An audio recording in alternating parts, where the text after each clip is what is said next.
Milk. Disguised poison or unfairly accused. Food. The raw truth. Listen up. Are people saying that milk, the food that's been with humanity practically since the dawn of time, has turned into a villain? That it causes inflammation, that it's bad for you, that diabetics have to stay far away from it? Enough nonsense. In this video, we're going to dot the I's and cross the T's, unmasking myths and truths about milk. Is it really the monster they paint it out to be? Or are a lot of people just talking trash? And the million-dollar question, can diabetics drink milk in their daily lives or not? Stick with me to the end to find out. Hey, like the approach? Then go ahead and smash that like button to boost us. What's up, folks? Metabolic greetings to everyone. I'm Dr. Anonymous, an endocrinologist, and my mission here online is to help you understand diabetes simply, with no runaround. I want you to be more involved in your treatment, seek better results, protect your long-term health, and maybe even use fewer medications than you do today. Believe me, it's totally possible. I've seen it happen thousands of times with people I follow. What scares us most about diabetes, and rightly so, because it's a serious disease, is the lack of results, right? You know you need to improve, you try dieting, take medicine, but it feels like you're stuck. My goal here is to give you the knowledge to get out of that shadow, that feeling of powerlessness. So, if you want quality information to turn the tables on diabetes,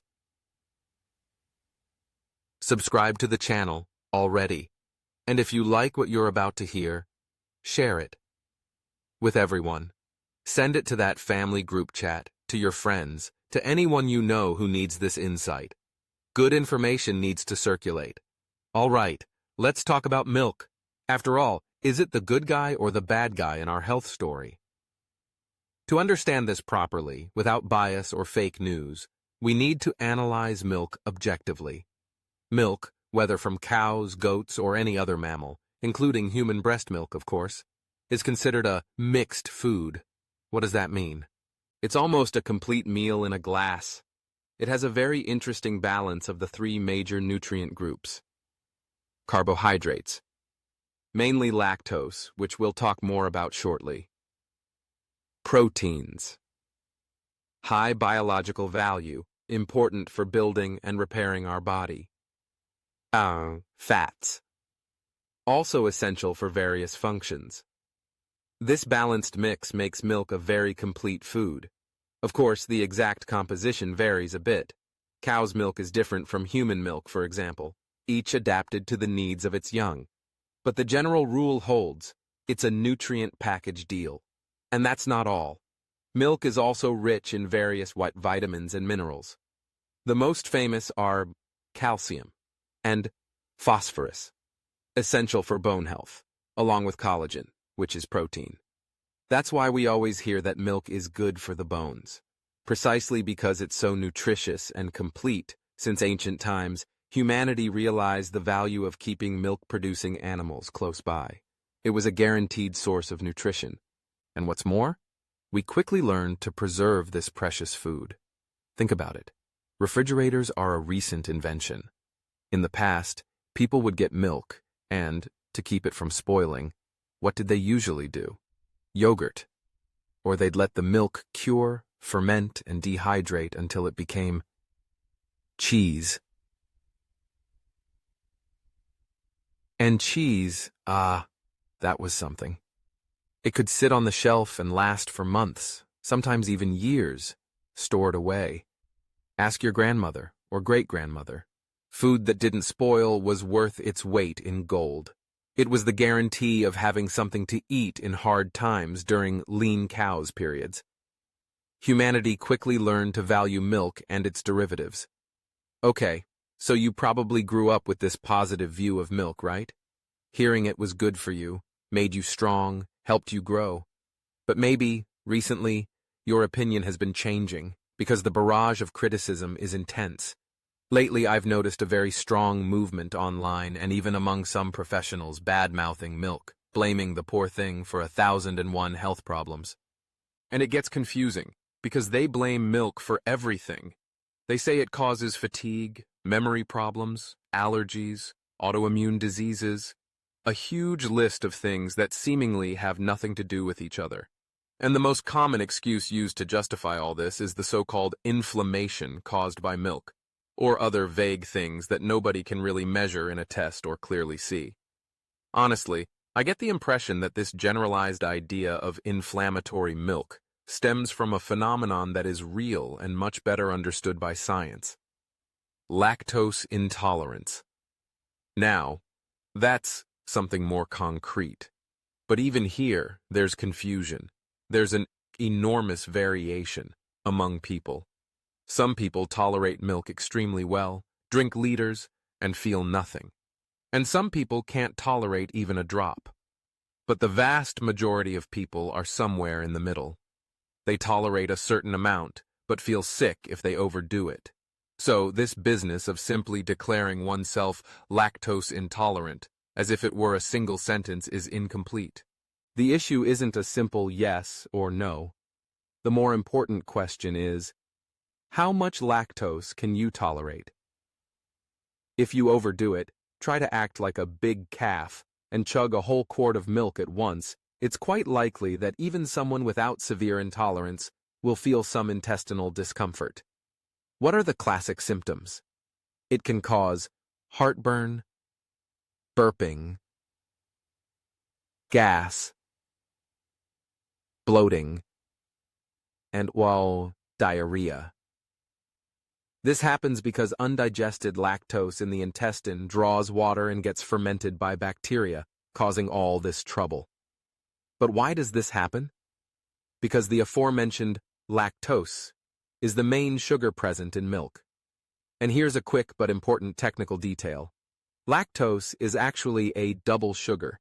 It's formed by two smaller molecules stuck together, one of glucose. You know this one well. And another of galactose.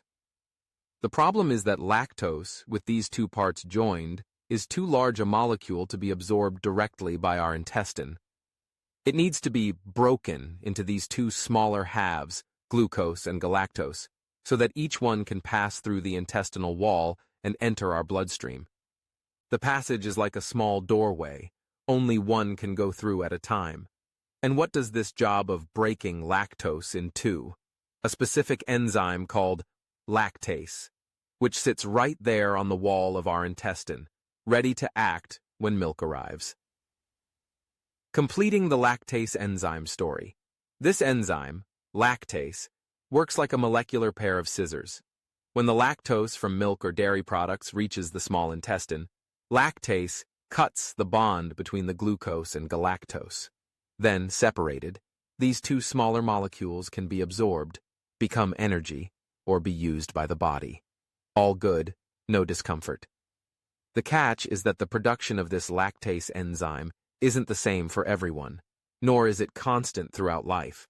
When we're babies, lactase production is very high. After all, breast milk is our main food and rich in lactose. But for most of the world's population, after infancy or childhood, the production of this enzyme naturally starts to decrease. It's a normal genetic process for many ethnic groups. Asians, Africans, Native Americans, for example. Conversely, populations with a long history of dairy consumption, like Europeans, tend to maintain lactase production longer into adulthood. This is called lactase persistence. So, lactose intolerance is simply the difficulty digesting lactose due to low production of the lactase enzyme. If there isn't enough lactase, the lactose isn't broken down and passes directly into the large intestine. There, the bacteria throw a party. They ferment this undigested lactose, producing gases, hydrogen, methane, carbon dioxide, which cause bloating, cramps, and flatulence. Additionally, lactose draws water into the intestine, which can lead to diarrhea. This is why the intensity of symptoms varies so much. Someone who produces very little lactase might feel sick from just a sip of milk. Someone who produces a bit more might tolerate a small glass, some yogurt, or a piece of cheese. More aged cheeses have less lactose. The amount of lactose each person tolerates is individual. Oh, and an important point, don't confuse lactose intolerance, which is a digestive issue caused by lack of the enzyme, with milk protein allergy, which is an immune system reaction to milk proteins, like casein. An allergy is much rarer, usually appears in childhood, and can cause more severe symptoms: hives, vomiting, respiratory problems. Intolerance is much more common, especially in adults, and primarily causes the digestive symptoms we discussed. So, a large part of milk's bad reputation today, linked to digestive discomfort and even the vague idea of inflammation, can be explained by varying degrees of lactose intolerance, something that affects a significant portion of the adult population. Understanding this helps us separate the wheat from the chaff and avoid demonizing milk wholesale for everyone, especially for those who tolerate it well.